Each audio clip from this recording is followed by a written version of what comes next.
Kapag dokumento na ang hinihingi, hindi na sapat ang paliwanag.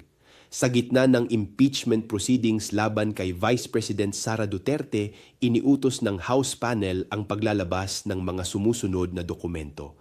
Ang affidavit ni Ramil Madriaga, ang Statement of Assets, Liabilities, and Net Worth. Mga findings ng National Bureau of Investigation kaugnay ng umano'y banta, financial records mula sa Securities and Exchange Commission, mga dokumento tungkol sa confidential at intelligence funds ng Office of the Vice President at Department of Education.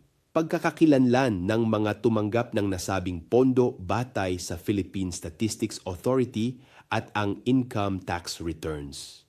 Ibig sabihin, hindi na lamang ito usapin ng depensa sa salita, kundi pagsusuri sa mga konkretong papeles na maaaring magbigay linaw sa mga aligasyon laban kay Sara Duterte. Sa puntong ito, hindi na sapat ang pag-ulit ng walang ebidensya. Ang hinahanap na ngayon ay kung may maipapakitang tugma sa mga dokumentong ilalabas. Sa demokrasya, ang katotohanan ay hindi pinipili. Lumalabas ito sa ebidensya.